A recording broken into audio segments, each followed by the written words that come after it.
Muy bienvenidos a esta serie que hemos titulado Preparación para la crisis final. Y el tema de hoy es un tema muy importante dentro de la profecía bíblica que nos va a ayudar a todos a seguir comprendiendo lo que pasó, lo que está pasando y lo que va a pasar. Hasta el momento hemos visto unos temas importantes, vimos la profecía del espíritu de profecía, vimos lo que Dios dice acerca de la profecía de las 7 iglesias. También vimos acerca de los 7 sellos y hoy vamos a ver lo que se refiere a las 7 trompetas y lo hemos titulado Las trompetas y el fin del mundo. Claro, y cuando uno va a la palabra de Dios allí en el libro de Apocalipsis, obviamente nosotros nos vamos a situar ahora en Apocalipsis 8, pero antes de abrir el libro de Apocalipsis vamos a ver algunas cositas. Primeramente, ¿no es cierto?, de qué manera se usaban las trompetas en el Antiguo Testamento. Y eso está en Números, capítulo 10. Y en Números, capítulo 10, ustedes van a encontrar lo que sucedía allí en épocas del pueblo de Israel.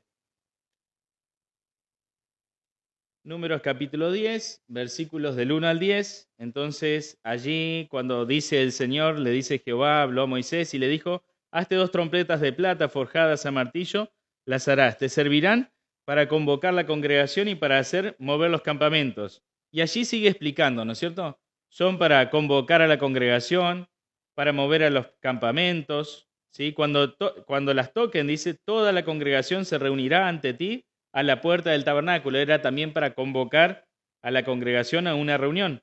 Pero cuando toquen una sola, entonces se congregarán ante ti los príncipes, los jefes de millares de Israel. Todo estaba dispuesto a través del sonido de las trompetas. Cuando tocáis alarma, entonces moverán los campamentos de los que están acampados al oriente, y cuando tocáis con aclamaciones, la segunda vez entonces se moverán los campamentos que están acampados al sur.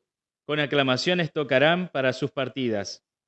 Pero para reunir la congregación tocaréis, pero no con sonidos de aclamación.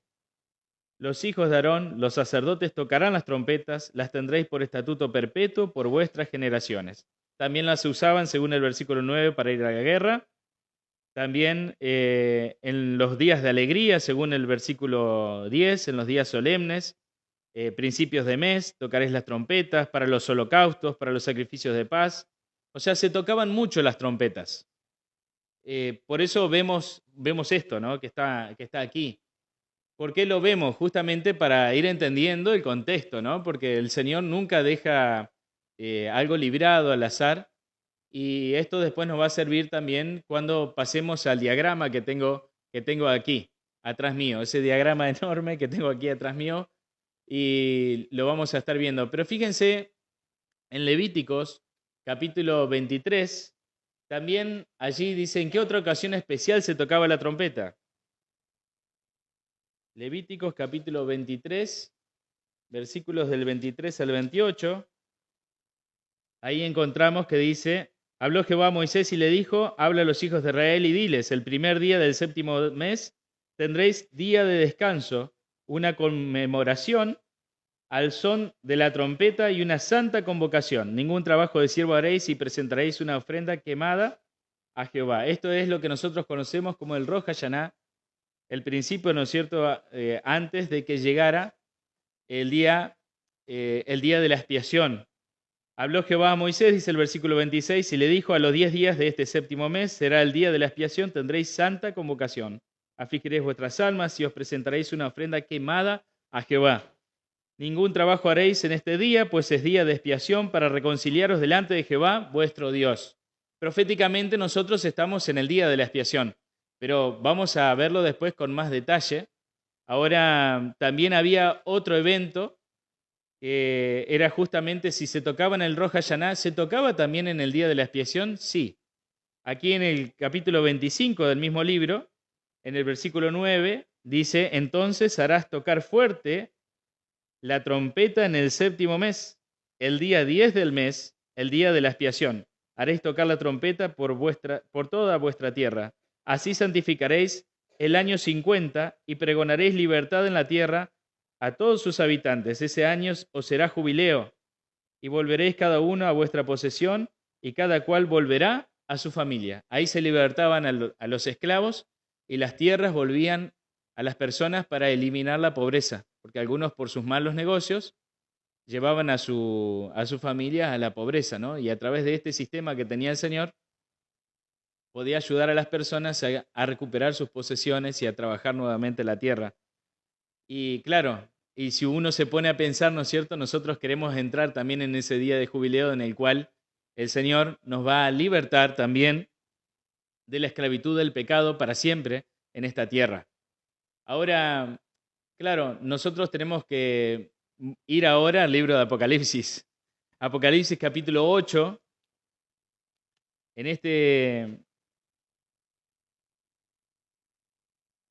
libro, Apocalipsis capítulo 8, vamos a encontrar lo que venía sucediendo, ¿no? Nosotros vamos uniendo todo lo que hemos visto hasta ahora, ¿sí? Vimos los mensajes a las 7 iglesias, vimos la adoración en el trono celestial, lo que hizo el Cordero cuando recibió del Padre el libro con los 7 sellos, cómo fue abriendo los 7 sellos.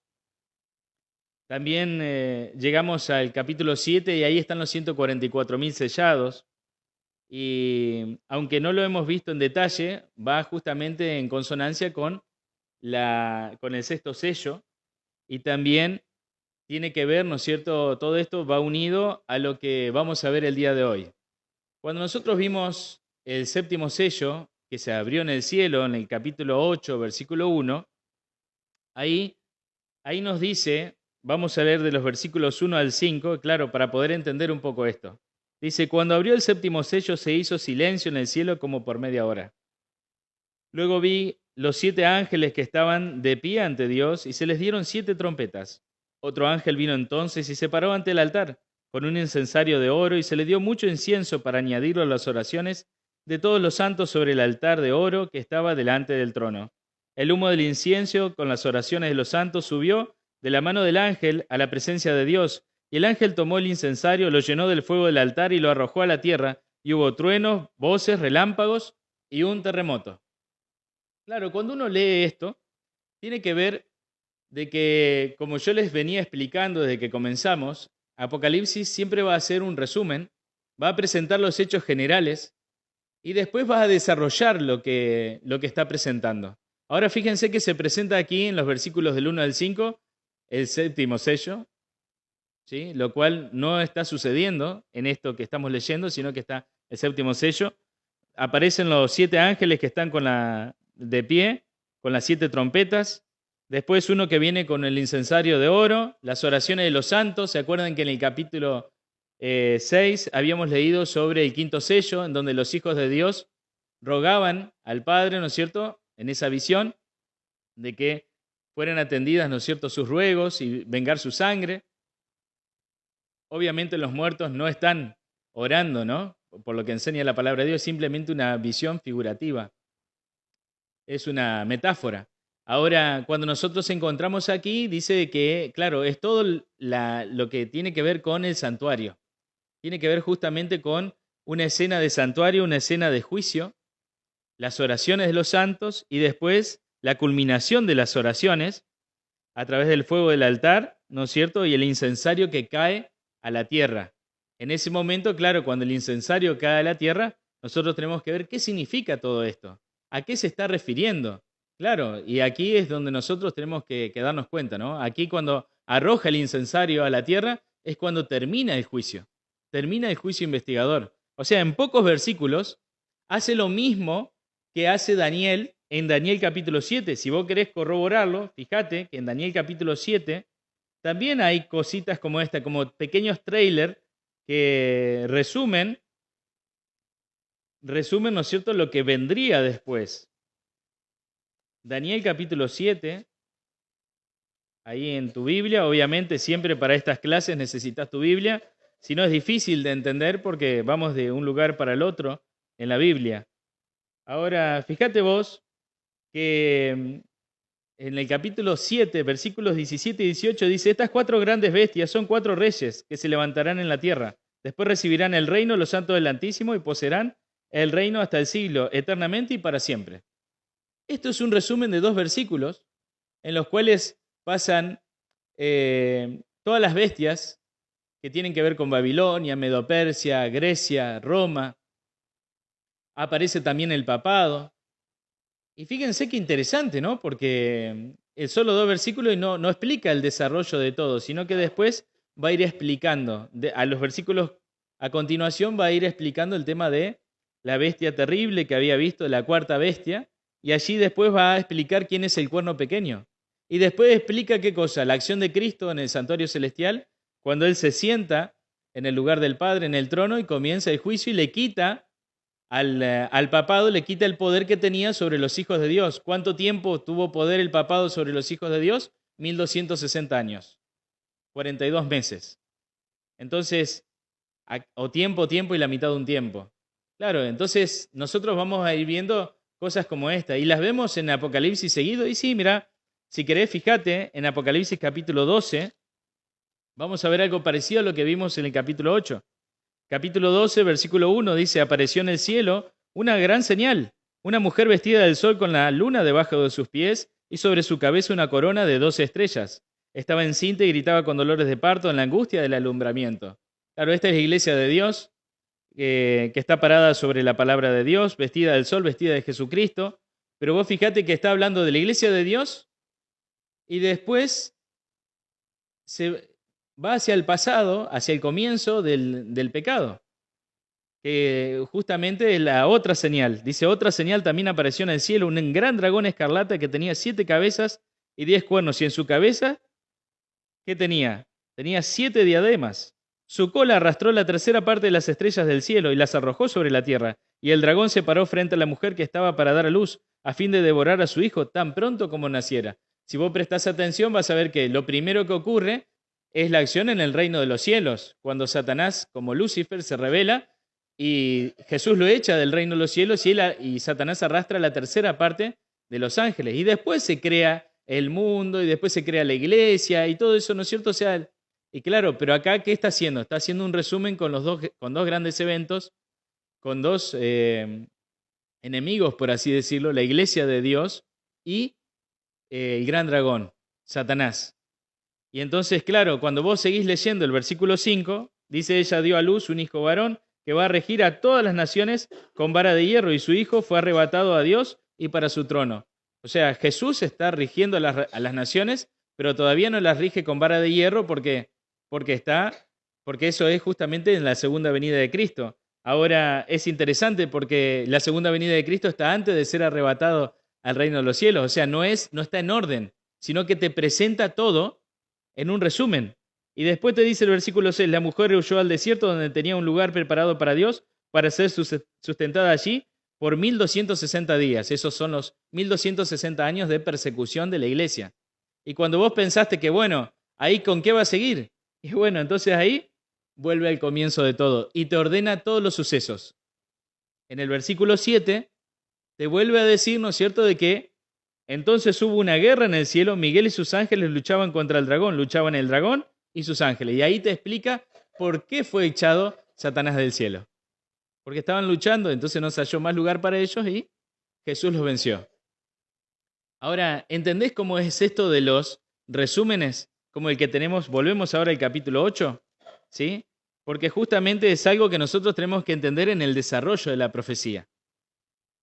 Por eso Juan nos advirtió de que el Apocalipsis necesitamos del Espíritu Santo, necesitamos de la Biblia, de Jesús y del Espíritu de profecía. Esas 4 cosas que encontramos en el capítulo 1.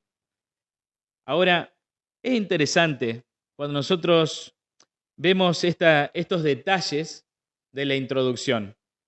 Vemos los detalles, ¿no es cierto? Hay 7 ángeles con 7 trompetas. Después, un altar, un incensario de oro, un incienso, o sea, todo lo que habla acerca del mobiliario del santuario celestial. Una acción. Allí están, ¿no es cierto?, las oraciones. Así se reciben las oraciones de todos los santos del altar de oro que estaba delante del trono. Los hijos de Dios, sus oraciones llegan hasta el reino de los cielos. Los santos son aquellos que están apartados, aquellos que han recibido el sello de Dios. Aquellos que han aceptado guardar los mandamientos de Dios y tienen el testimonio de Jesucristo. El humo del incienso, con las oraciones de los santos, subió de la mano del ángel a la presencia de Dios. Y el ángel tomó el incensario, lo llenó del fuego del altar y lo arrojó a la tierra. Llega un momento en el cual ya no hay más intercesión. Llega un momento en el cual ya no hay más juicio. ¿Y qué sucede allí? Lo vamos a ver después en el diagrama. Lo vamos a comprender después cuando tengamos todas las cosas. Pero ahora tenemos que arrancar desde el principio, desde la primer trompeta. Por eso hace esto Apocalipsis. Te hace un pequeño resumen y después te lleva al principio. Y fíjate que nosotros no hemos explicado el séptimo sello. No lo hemos explicado en su totalidad. Pero está bueno ver de que ese séptimo sello también se va a resolver más adelante. Porque todo va encajando como las piezas de un rompecabezas. Entonces vos arrancás el Apocalipsis con 7 iglesias. Después vienen la adoración en el trono celestial y los 7 sellos. Y después, ¿qué viene? Los 144.000 sellados. ¿Por qué son sellados? ¿Cómo son elegidos? La multitud con ropas blancas, aquellos que vencieron. Viene el séptimo sello y las 7 trompetas. Entonces, claro, todo se va formando. Entonces vos vas agarrando parte por parte y vas colocando una arriba de la otra para que vayan encastrando y vayan formando la imagen del libro de Apocalipsis. Todo va encastrando para irnos mostrando la importancia de Dios, que Dios le da a dirigir a su pueblo a través de las edades, que Dios también le da para que podamos comprender sus mensajes. Ahora, avancemos. ¿Qué pasó en la primera trompeta? Estoy en Apocalipsis capítulo 8, versículos 6 y 7. Los 7 ángeles que tenían las 7 trompetas se dispusieron a tocarlas. Entonces todos los 7 ángeles se pusieron uno al lado del otro. Más o menos así como está la imagen. ¿Sí? Algo así nos imaginamos, ¿no? Ahora, el versículo 7 dice, el primer ángel tocó la trompeta y hubo granizo y fuego mezclado con sangre que fueron lanzados sobre la tierra y se quemó la tercera parte de los árboles y toda hierba verde fue quemada. Cuando nosotros leemos esto, tenemos que entender muy bien el contexto en el que está. Nosotros tenemos que entender que aquí, cuando vos vas colocando las 7 iglesias, vas colocando los 7 sellos y ahora las 7 trompetas, acordate que vos arrancás ¿desde dónde? Desde el pasado. Vos no arrancás desde el futuro. No arrancás tampoco desde el presente. Porque acordate que siempre que vas colocando cada una de estas secciones del Apocalipsis, siempre arrancan desde el pasado, porque la profecía es pasado, presente y futuro. Y no la podés colocar a las trompetas en el futuro justamente porque las secciones del Apocalipsis te van mostrando cómo se van cumpliendo los sucesos y te van llevando al suceso más importante de todos. Siempre te llevan al suceso más importante de todos. ¿Cuál es el suceso, la profecía más importante del libro de Apocalipsis? La segunda venida de Cristo. Ahora, fíjate vos que vamos a ir desmenuzando un poquito. Vemos que el primer ángel toca la trompeta. Entonces hubo granizo y fuego mezclado con sangre, que fueron lanzados sobre la tierra. ¿De qué tierra se está refiriendo? No está hablando del planeta Tierra, sino que está hablando de una tierra en la cual es un grupo de personas, ¿sí? Porque tierra y mar o aguas significan muchedumbres, multitudes, personas. Y estas personas se refieren a un lugar en particular, por lo que vamos a ir viendo, ¿sí? Que tiene que ver con Roma, tiene que ver con el Imperio Romano. Tiene que ver con el Imperio Romano. ¿Por qué? Porque justamente el granizo y fuego mezclados con sangre nos habla de un ataque tremendo que fue llevado a cabo por los visigodos o godos, ¿sí? Como les quieras decir. A los godos le podían decir visigodos, ¿verdad? Porque los visigodos y los godos, todos los visigodos eran godos, pero no todos los godos eran visigodos. Así se los digo en trabalengua para que entiendan, porque unos eran de la parte oriental y de la otra de la parte occidental. No voy a entrar en esos detalles, pero lo que sí te quiero explicar ahora, de que ellos atacan Roma. Y claro, después vamos a ver las fechas y eso, ahora vamos a ver los hechos, ¿sí? Yo después voy a hacer un resumencito en un cuadro y te voy a mostrar las fechas. Pero ahora es importante que entiendas los hechos, cómo se fueron dando. Entonces dice que este granizo quemó la tercera parte de los árboles y toda hierba verde fue quemada. Entonces, ¿qué son los árboles? Los árboles son personas que vivían ¿dónde? Allí en Roma. Si vos lo querés corroborar, Zacarías capítulo 11, versículos del 1 al 6, allí nos habla de lo que son los árboles. Ahora, también el profeta Ezequiel, en la visión del río, también allí aparecen los árboles. Entonces, en Zacarías, capítulo 11, versículos del 1 al 6, vos encontrás: Líbano, abre tus puertas y que el fuego consuma tus cedros. Aúlla ciprés, porque el cedro cayó, porque los árboles magníficos son derribados. Aullad, encinas de Basán, porque el bosque espeso es derribado. Voz de aullido de pastores. Y allí sigue hablando, ¿verdad? Y entonces nos va diciendo todo lo que tiene que ver con los habitantes. Por tanto, dice el versículo 6, no tendré ya más piedad de los habitantes de la tierra, dice Jehová, entonces entregaré a los hombres, a cada uno en manos de su compañero y en manos de su rey. Ellos asolarán la tierra y yo no los libraré de sus manos. Hablando acerca de los árboles, comparando a las personas que vivían en la región, y les avisa el Señor que no los iba a librar. Entonces ahí nos queda claro que los árboles que aparecen en Apocalipsis 8 se refiere a personas. Y la hierba verde, que aparece también allí, en Salmos 37, versículos 1 y 2, nos muestra, la palabra nos muestra lo que significa. Porque claro, cada una de las cosas que nosotros vamos viendo tienen que ver con lo que dice la palabra de Dios, no lo que yo me imagino, vos te puedas imaginar que significa un símbolo dentro de la profecía. Entonces encontramos en Salmos 37, versículos 1 y 2, lo siguiente: no te impacientes a causa de los malignos, ni tenga envidia de los malhechores, porque como la hierba serán pronto cortados, y como la hierba verde se secarán. Está clarísimo, ¿no? Ahora, estas personas que murieron en este ataque tremendo, según lo que dice la palabra de Dios, no eran personas buenas, sino que eran personas que estaban afligiendo a otras personas. Lo que hace Alarico al atacar con sus visigodos a Roma es justamente atacar a ese poder que estaba oprimiendo también a los hijos de Dios. Porque recuerden ustedes que el poder que se cierne de Roma es un poder que persigue a la iglesia, es un poder que oprime al pueblo de Dios, a los santos de Dios. Y después de ese poder, después del poder de Roma, el poder del papado sigue oprimiendo a aquellos que son fieles al Señor Jesucristo. Y los sigue persiguiendo. Y los persigue después por 1260 años. Pero vos tenés que ver que esto es más o menos en el año 400 de nuestra era. ¿Sí? Ahora, después vamos a ver bien las fechas, ¿no? Pero vamos a avanzar ahora un poquito más. Vamos a ver ahora, bueno, ahí vemos una imagen de Alarico, ¿sí? Una imagen, ¿no es cierto?, de un artista que muestra lo sangriento que fue, ¿no es cierto?, esta avanzada, este ataque hacia Roma. Ahora, ¿qué pasó en la segunda trompeta? En los versículos 8 y 9 del mismo capítulo, estamos en Apocalipsis 8, el segundo ángel tocó la trompeta y algo como un gran monte ardiendo en fuego fue precipitado en el mar. La tercera parte del mar se convirtió en sangre. Murió la tercera parte de los seres vivientes que estaban en el mar y la tercera parte de las naves fue destruida.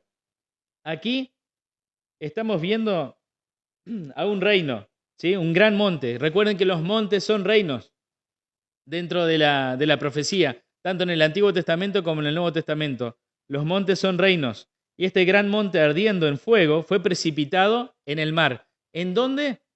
En el mar. O sea, en el corazón de Roma. ¿Sí? Fue directo a Roma. Entonces, ¿qué pasó acá? El reino de los vándalos, ¿sí? El reino de los vándalos, por Genserico, ¿sí?, ataca a Roma.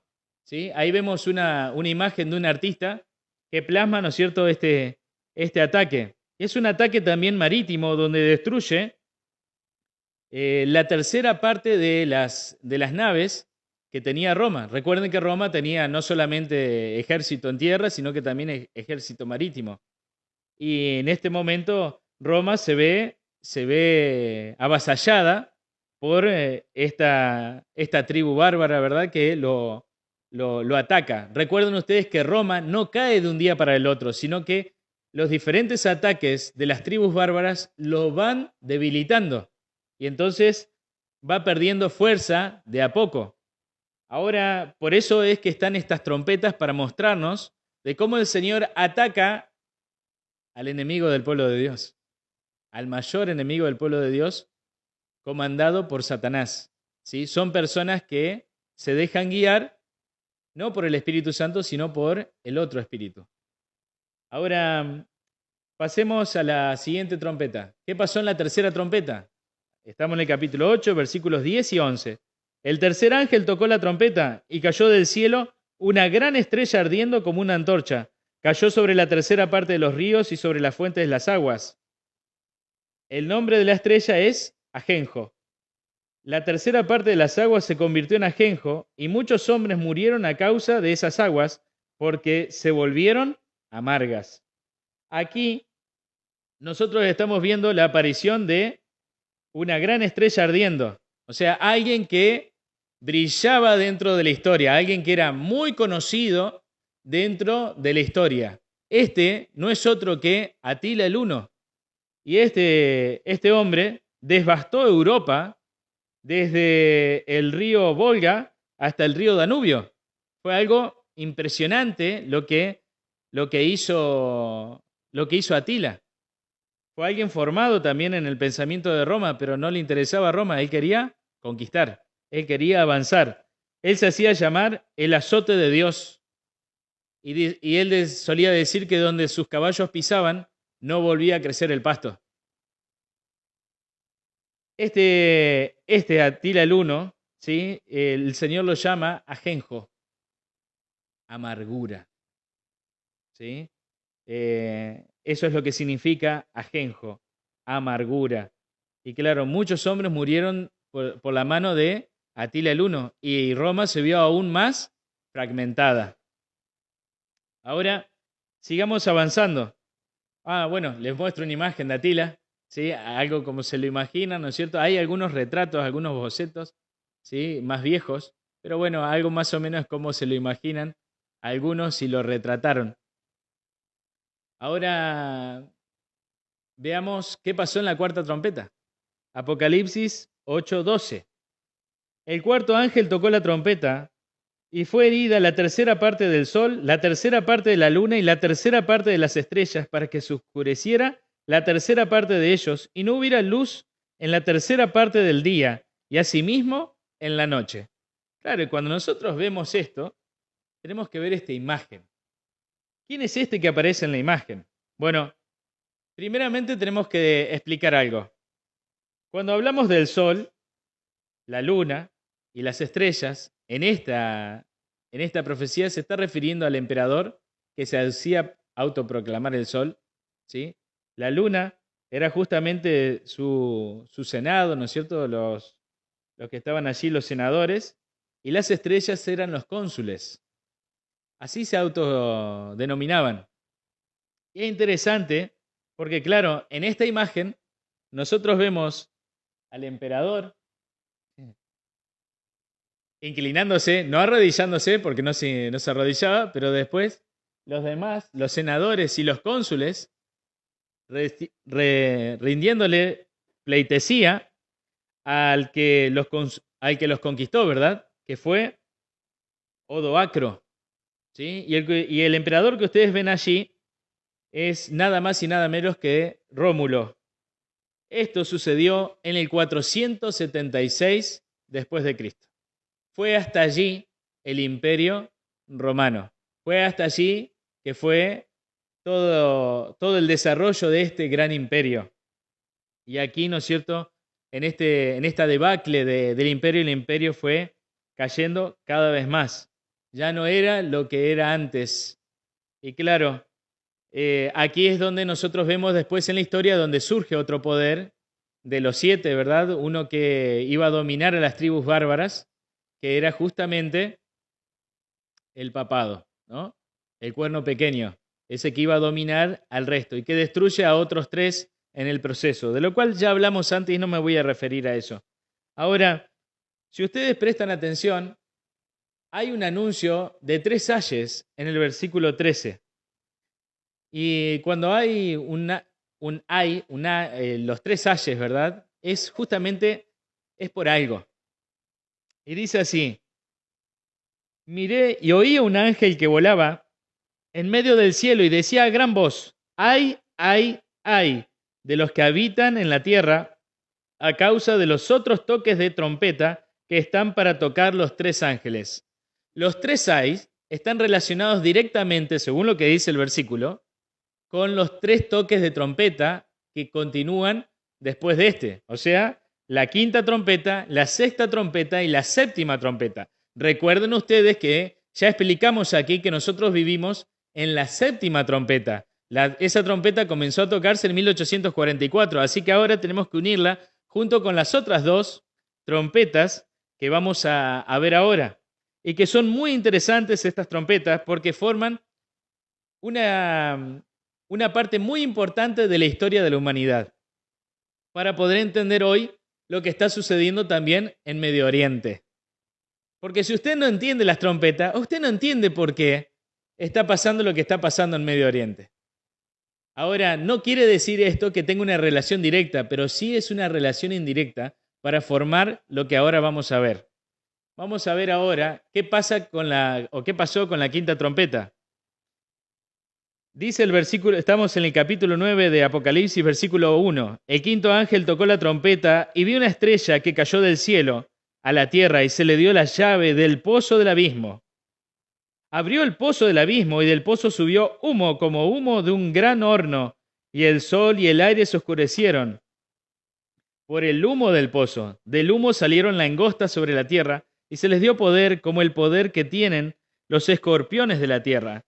Y se les mandó que no dañaran la hierba de la tierra, ni cosa verde alguna, ni ningún árbol, sino solamente a los hombres que no tuvieran el sello de Dios en sus frentes. Pero no se les permitió que los mataran, sino que los atormentaran 5 meses. Y su tormento era como el tormento del escorpión cuando hiera al hombre. Si a alguno lo picó un escorpión, sabe lo que es. A mí me picó, sé lo que es. En aquellos días los hombres buscarán la muerte, pero no la hallarán. Ansiarán morir, pero la muerte huirá de ellos. El aspecto de las langostas era semejante a caballos preparados para la guerra. En las cabezas tenían como coronas de oro, sus caras eran como caras humanas, tenían cabello como cabello de mujer y sus dientes eran como de leones, tenían corazas como coraza de hierro y el ruido de sus alas era como el estruendo de muchos carros de caballos corriendo a la batalla. Tenían colas como de escorpiones y también aguijones, y en sus colas tenían poder para dañar a los hombres durante 5 meses. Claro, cuando nosotros leemos esto, tenemos que saber que esto está cifrado en el código profético y lo vamos ahora a ir descifrando. Primeramente, dice el versículo 1 que una estrella que cayó del cielo. O sea, alguien importante, alguien que brillaría, que brilló y brilló mucho. ¿Sí? De quien estamos hablando es Mahoma, aquel profeta del Islam, el gran profeta del Islam, del mundo musulmán. Ahora, Mahoma dice que cayó del cielo a la tierra y se le dio la llave del pozo del abismo. Esta llave está refiriéndose a un conocimiento. ¿Qué fue lo que mandó a escribir Mahoma? Mahoma no sabía leer ni escribir, pero era un hombre muy inteligente, muy versado, muy observador. Veía que los cristianos que decían seguir a Cristo, oprimían a su pueblo, y entonces él decidió hacer algo. Y Mahoma mandó a escribir el Corán, un libro para el Islam sagrado, tanto como es la Biblia para los cristianos, pero un libro falso, en donde Jesús no es la persona más importante, sino Alá. Y Alá no es Jehová, no es el Padre, es otro Dios que él, una divinidad, una antigua divinidad que él reflota de la Mesopotamia para poder llevar a las personas a un falso profeta, autodenominarse falso profeta, a un falso Dios, a una falsa escritura y a un falso día de reposo, porque también impone el viernes como día de reposo. Ahora, el pueblo musulmán llevó mucho tiempo en despertar, porque toda esta región era de nómadas. Y en esta época surgió justamente un hombre. Después de Mahoma surge un hombre que nosotros los conocemos como Othman. Y Othman es el que da origen al Imperio Otomano. Claro, nosotros tenemos que ver que esta es la época, queridos, en los cuales Mahoma llevó adelante, ¿no es cierto?, un movimiento que después fue formando lo que nosotros conocemos como las grandes cruzadas, en las cuales se diferenciaban. Se oprimía a los que eran cristianos y se los perseguía y se los mataba. Entonces el catolicismo reclutaba a cristianos, ¿no es cierto?, de diferentes lugares, o no lo eran, y para ir a luchar la Guerra Santa. Ahora, nosotros tenemos que ver de que allí dice de que estas langostas obviamente eran personas. Según Números 13:33, ¿se acuerdan cuando los espías que fueron a ver la tierra prometida decían, nosotros éramos como langostas comparándonos con ellos? Porque hablaban de los gigantes que habían visto. Estas langostas son personas, son soldados feroces que fueron atacando, ¿no es cierto?, que fueron avanzando desde el mundo árabe, los sarracenos, ¿no es cierto?, los otomanos, son gente aguerrida, gente que se dedicó a la guerra, gente que conocía muy bien el desierto y que sabemos muy bien que atormentaron justamente al papado, porque recuerden que el que ya chocaba en contra de los otomanos era el papado. Y ya aquí, ¿no es cierto?, pasaron mucho tiempo y ya empezó a tener ejército y todo el papado, ¿se acuerdan? Los francos le empezaron a dar, después le dieron esto, después le dieron lo otro y ya armó una armada y un ejército tremendo donde fue a oprimir el mundo. Y los que más guerra le hacían eran los otomanos.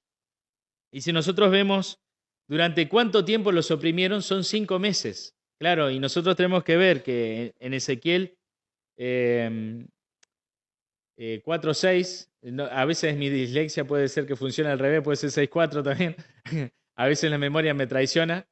Un día equivale a un año en la profecía bíblica. Ahora, si nosotros hacemos 5 meses por 30 que tenían los meses en esa época, no 31 ni 29, sino 30, entonces nosotros vamos a encontrar desde la época bíblica, ¿verdad?, los 30 días de cada mes. 5 por 30 nos da 150 días, que son día por año, 150 años. 150 años que comenzaron el 27 de julio de 1299, cuando Othman invadió Nicomedia y terminaron esos 150 años, terminaron el 27 de julio de 1449. Exactamente 150 años. Vos fíjate, el día y el mes corresponden y es exacto el cálculo. O sea, no fue ni un día más ni un día menos. Esto es lo excelente de la profecía bíblica, que se cumple en el tiempo en que el Señor dice.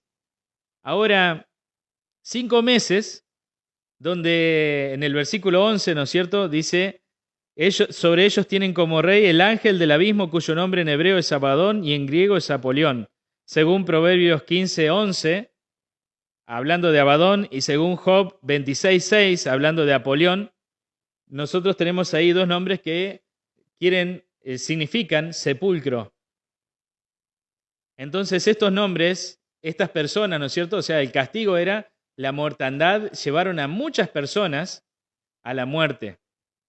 Ahora, es interesante porque después de los 5 meses, el Imperio Otomano tenía que durar un tiempo, ¿no? Y bueno, me había olvidado de mostrarles, esta es una imagen, un retrato de Mahoma.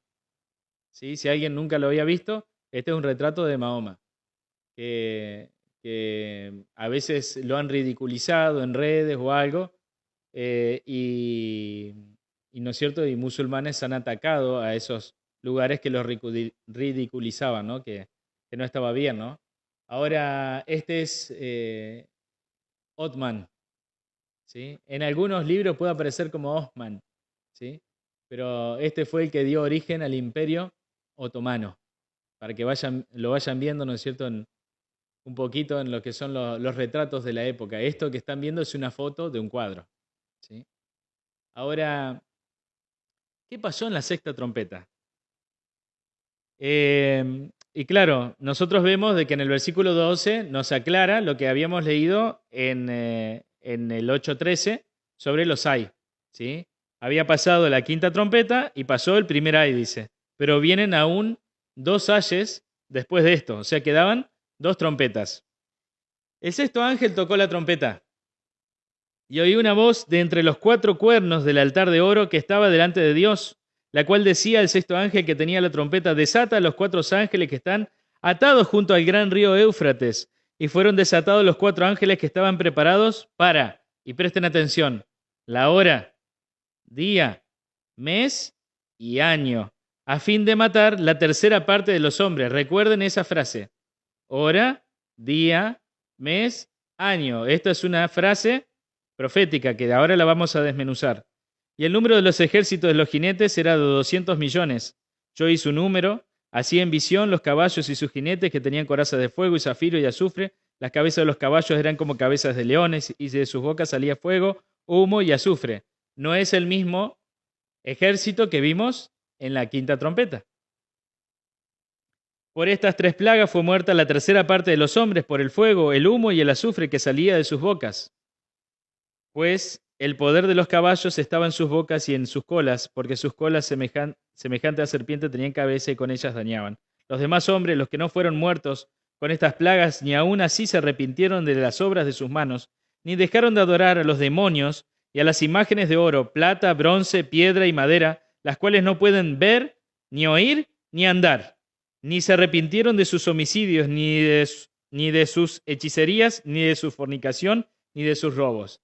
Qué clara y explícita es la palabra de Dios con respecto a la idolatría, ¿sí? Y lo que eso conlleva. Ahora, ¿qué nos tiene que llamar la atención? Bueno, volvemos al versículo 15 allí. El versículo 14, sabemos de que los 4 vientos allí en la región en donde estaban diseminados los otomanos, se desataron conflictos y llegó el final de los otomanos, pero no sin profecía, no sin profecía. Porque después de los 5 meses, de los 150 años en los cuales estuvieron los otomanos llevando a cabo su imperio,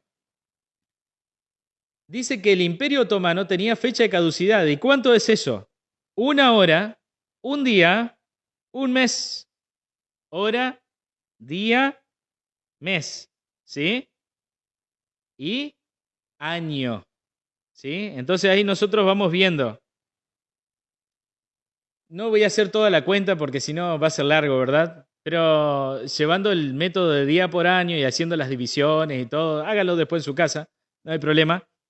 Ustedes van a encontrar que eso suma 391 años y 15 días. 391 años y 15 días. O sea, el imperio comenzó su fase final el 27 de julio de 1449, justo después de cuando se cumplieron los 150 años, los 5 meses, ¿sí? Proféticos. Entonces, ¿le quedaban cuánto? 391 años y 15 días. Claro, cuando uno agarra y cuenta esto, va a encontrar que justamente todo esto se suma y nos da el 11 de agosto de 1840. El 11 de agosto de 1840. esta profecía se cumplió así, a rajatabla. Algo impresionante. Algo impresionante. Claro, pero nosotros vemos de que el capítulo 9 va ahora a concluir allí con la derrota del pueblo otomano, ¿no es cierto? Y la victoria de este ejército que lo conquista. Ahora, no quiero entrar en esos detalles, sino más bien en lo que vimos anteriormente. Nosotros vimos después en el capítulo 10, en el primer día, vimos el surgimiento, o sea, la profecía del espíritu de profecía, que se da en un contexto, que se da en el contexto de la séptima trompeta. Todavía en el capítulo 10 no estaba tocada la séptima trompeta, sino que te está explicando que en los días de la séptima trompeta aparecería el último profeta, con el último pueblo remanente. Pero, claro, eso ocurre en la séptima trompeta, pero también ocurre algo también. En el capítulo 11 aparece otra profecía que tiene que ver con dos testigos. Estos dos testigos nosotros los encontramos en la Biblia, ¿no es cierto? Son el Antiguo Testamento y el Nuevo Testamento. Es el Evangelio a los gentiles. Y ahora encontramos que estos dos testigos estuvieron profetizando por 1260 años, vestidos con ropas ásperas. Claro. Entonces tenemos que ver de que ahora estamos uniendo, se están intercalando las trompetas con los sellos, ¿sí? Y se están intercalando también con las iglesias. Y entonces en esta época nosotros sabemos de que pasaron los 1260 años, pero sucedió algo. Sucedió algo después de los 1260 años. Nosotros encontramos de que estos dos olivos, ¿sí? Y los dos candelabros, tal cual los describe también Zacarías 4, versículos del 11 al 14, son el Antiguo y el Nuevo Testamento, son muertos, se los mata. ¿Sí? Y claro, nosotros vemos de que en el versículo 7, cuando hayan acabado su testimonio, la bestia que sube del abismo, que no es otro que Satanás mismo, pero también hay otra bestia a la cual Satanás le da el poder, que es el papado. Claro, la bestia que surge del abismo, ¿no es cierto? Encontramos el único que está en el abismo es en Apocalipsis 20, del 1 al 4, ¿no es cierto? Es Satanás, encerrado. Pero Satanás le da el poder a una bestia que surge del mar. Qué interesante, ¿no? Entonces, esta bestia es el papado en Apocalipsis 13, versículos 3 y 4. Ahora, esta bestia que sube del abismo hizo la guerra ¿contra quiénes? Contra los dos testigos. No solamente hizo la guerra, ¿se acuerdan?, contra los hijos de Dios, sino que intentó cambiar, decía Daniel, los tiempos y la ley. Entonces ellos son los responsables de que maten a la Biblia, maten al Antiguo y al Nuevo Testamento. Sus cadáveres, los cadáveres, fueron exhibidos, según el versículo 8, en la plaza de la gran ciudad, que en sentido espiritual se llama Sodoma y Egipto, donde también nuestro Señor fue crucificado. Gentes de todo pueblo, lengua y nación verán sus cadáveres por 3 días y medio y no permitirán que sean sepultados. Resulta de que esta ciudad que se llama Sodoma y Egipto, Sodoma por la inmoralidad y el paganismo, y Egipto por la secularidad y la ciencia, no es otra que Francia. Esta nación se está refiriendo a Francia. Y en este lugar se mató a la Biblia durante 3 años y medio. Y esto está corroborado en la historia, vos lo podés ver, en la quema de Biblias y donde se prohibió hablar de Dios durante 3 años y medio. Y esto corresponde justamente con lo que venimos diciendo, o sea, en el tiempo en el cual viene de la sexta trompeta, ¿verdad? Porque, claro, todavía no ha sido tocada la séptima trompeta y nosotros estamos en el tiempo de la sexta trompeta. Y esto que está hablando aquí, ¿no es cierto?, sucedió en 1793. En 1793, en Francia, se quemó la Biblia y se dijo, Dios ha muerto. Ya no necesitamos la religión, no necesitamos nada. Y todo esto se dio en el contexto de ¿qué? De la Revolución Francesa. Ustedes recordarán que la Revolución Francesa comenzó en 1789 y terminó en 1799. Ahora, ¿por qué es importante esto? Por lo que sigue a continuación. Porque resulta que los dos testigos, el Antiguo Testamento y el Nuevo Testamento, fueron resucitados por Dios y fueron llevados, dice, al reino de los cielos. Hasta figuradamente o metafóricamente, la resurrección sigue siendo la solución para la muerte. Es algo impresionante lo que se presenta en esta profecía. Y ahora, fíjate vos, algo interesante. Subieron en una nube, dice, y lo vieron sus enemigos. Eso está en el versículo 12. Pero dice, en aquella hora hubo un gran terremoto y la 10ª parte de la ciudad se derrumbó. Por el terremoto murieron 7.000 hombres. Los demás se aterrorizaron y dieron gloria al Dios del cielo. El segundo ay pasó, he aquí el tercero ay viene pronto, dice. Viste que continuamos dentro de las trompetas. Ahora, fíjate vos qué interesante. ¿Qué fue lo que sucedió? ¿Qué fue ese gran terremoto? Resulta que un año antes de que termine la Revolución Francesa, en 1798, el general Berthier, a las órdenes de Napoleón Bonaparte, pone preso al Papa Pío VI. Ese es el gran terremoto. Claro, y uno dice, ¿pero qué tiene que ver con eso con Francia? Todo, querido, porque recuerden que Francia está al servicio ¿de quién? Del papado. Y el papado recibe una herida de muerte. Por lo tanto, si cayó la cabeza, también iba a caer parte del cuerpo. Ahora, es interesante porque dice que la 10ª parte de la ciudad, ¿de qué ciudad estamos hablando? De Francia, de la nación de Francia, ¿sí? Dice que se derrumbó. Por el terremoto murieron 7.000 hombres. ¿Y qué significa eso? Significa que 7.000 nobles perdieron sus títulos, sus rangos de nobles. Dejaron de ser nobles. Y todo eso se dio en el contexto de la Revolución Francesa. Ahora, fíjense bien porque nosotros llegamos hasta 1799. Hasta aquí llegamos hasta 1799. Pero la 7ª trompeta es del todo especial. ¿Qué pasó en la 7ª trompeta? Ya vemos de que ya habían pasado la persecución de los hijos de Dios, ya habían sido muertos y resucitados la palabra de Dios. Recuerden ustedes que todo esto está en un contexto muy bueno que nos va dando todo el tema de los años y nos va guiando a través de la historia. La 7ª trompeta se toca en 1844. ¿Y qué sucede en la 7ª trompeta? Dice así, el versículo 15. El 7º ángel tocó la trompeta y hubo grandes voces en el cielo que decían, los reinos del mundo han venido a ser de nuestro Señor y de su Cristo, y Él reinará por los siglos de los siglos. Los 24 ancianos que estaban sentados en sus tronos delante de Dios se postraron sobre sus rostros y adoraron a Dios. Te damos gracias, Señor, Dios Todopoderoso, el que eres, que eras y que has de venir, porque has tomado tu gran poder y has reinado. Las naciones se airaron y tu ira ha venido. El tiempo de juzgar a los muertos, de dar el galardón a tus siervos los profetas, a los santos y a los que temen tu nombre, a los pequeños y a los grandes, y de destruir a los que destruyen la tierra. El templo de Dios fue abierto en el cielo y el arca de su pacto se dejó ver en el templo. Hubo relámpagos, voces, truenos, un terremoto y granizo grande. Cuando leemos la 7ª trompeta, vemos que todo lo que dice la 7ª trompeta, no todo se ha cumplido. Pero sí hay algunas cosas que se han cumplido.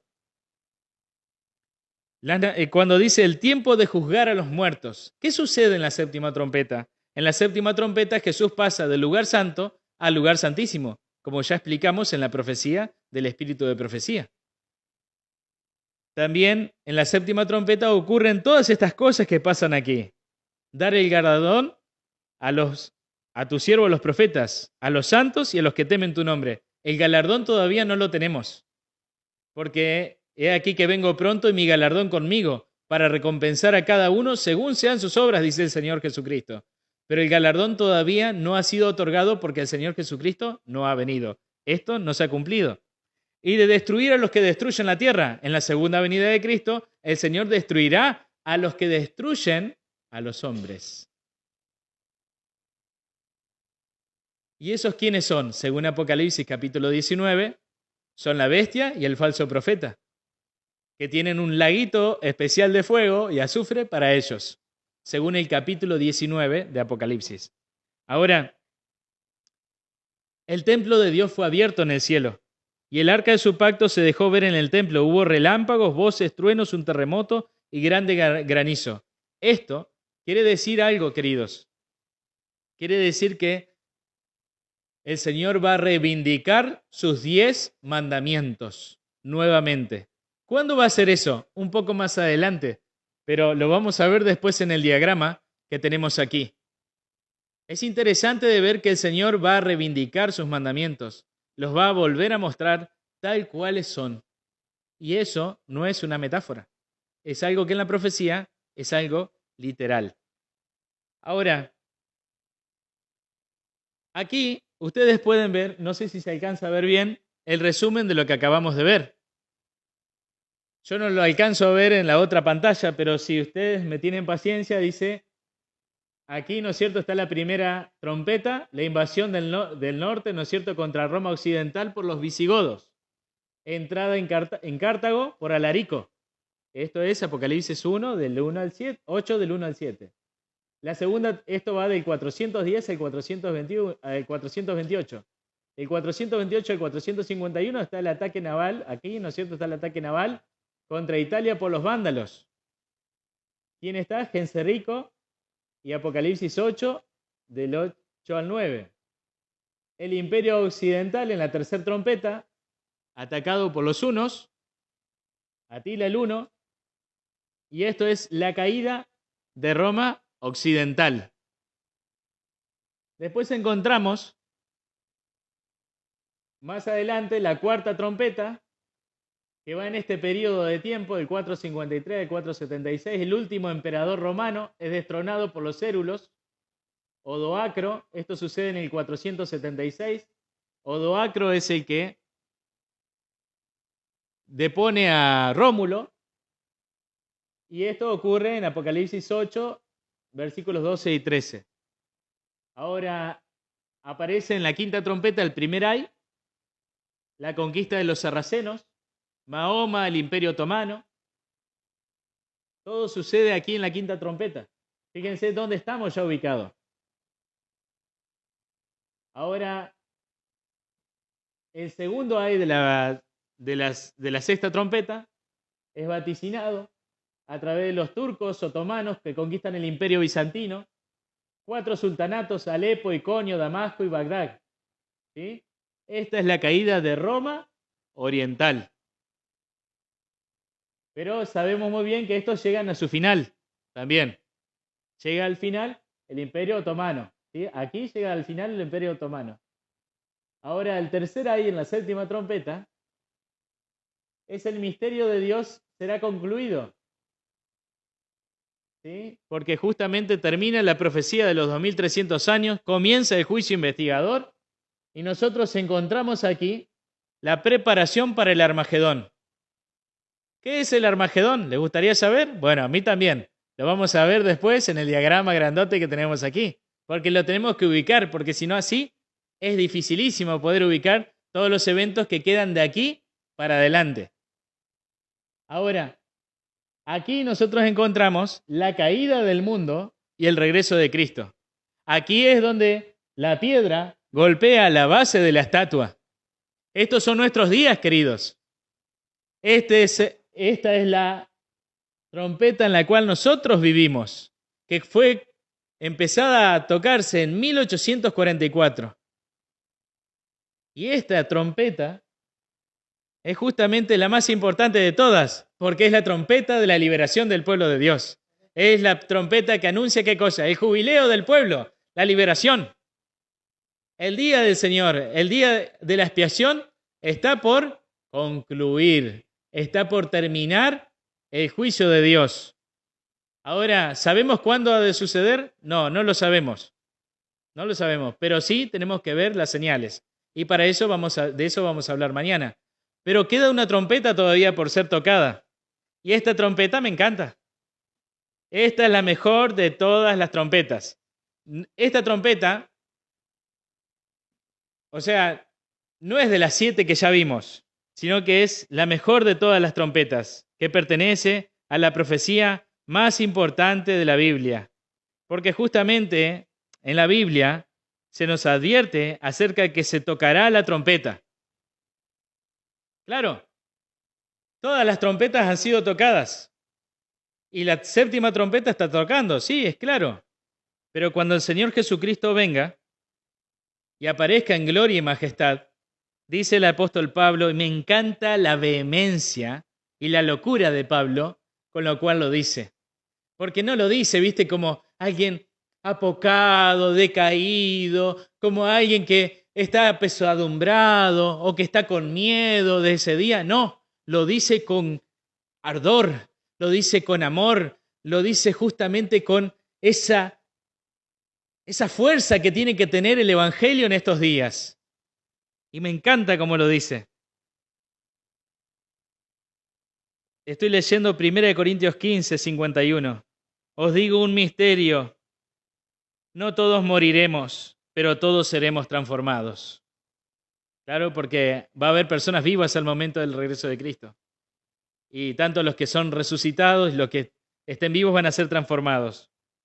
En un momento, en un abrir y cerrar de ojos, a la final trompeta, porque se tocará la trompeta y los muertos serán resucitados incorruptibles y nosotros seremos transformados. Pues es necesario que esto corruptible se vista de incorrupción y que esto mortal se vista de inmortalidad. A la final trompeta, porque se tocará la trompeta. Y claro, vos podés decir, bueno, Pablo no se está refiriendo a la última trompeta. Sí, pero también se está refiriendo a la trompeta literal, queridos. Porque Pablo en 1 de Tesalonicenses 4, versículos de 13 al 18, dice que el Señor Jesucristo, con voz de mando, con voz de arcángel y con trompeta de Dios, descenderá del cielo y los muertos en Cristo resucitarán primero. Esa es la imagen más bonita que nosotros nos podemos imaginar. Es la imagen más linda que tenemos para compartir con las personas a través de las redes, a través del mundo, a través de nuestras enseñanzas, a través de nuestras lecciones, a través de nuestra vida. Y qué lindo que es eso. Qué bonito que es eso. Encontrar de que el Señor no solamente nos ha puesto una trompeta simbólica, que ha estado tocando desde 1844, para que el pueblo de Dios se prepare, para que se prepare para el Armagedón, pero también hay una trompeta literal. Hay una trompeta literal que se va a tocar también al momento de la venida del Señor Jesucristo. Y el Señor Jesucristo va a hablar. Y los muertos en Cristo van a resucitar. Y los que estemos vivos seremos transformados. Y dice el texto bíblico que seremos juntados, arrebatados juntamente con los que resucitaron para recibir al Señor en el aire. Y así estaremos siempre con el Señor. Amén. Vamos a orar, queridos. Querido Padre que estás en el cielo, Señor, muchas gracias por tu palabra, la Biblia. Gracias, Señor, por las trompetas. Gracias, Señor, porque todo termina bien. Y después de tanta lucha, Señor, de tantas cosas que han ocurrido en este mundo, tanta sangre que se ha derramado, sabemos, Señor, que tú has estado a cada paso con tus hijos y sigues estando y vas a estarlo, Señor, hasta que tú vengas en gloria y majestad. Rogamos, Señor, tu bendición. Rogamos, Señor, tu ayuda. Rogamos, Señor, para que nos ayudes a seguir entendiendo tus enseñanzas. En el nombre de Cristo Jesús. Amén.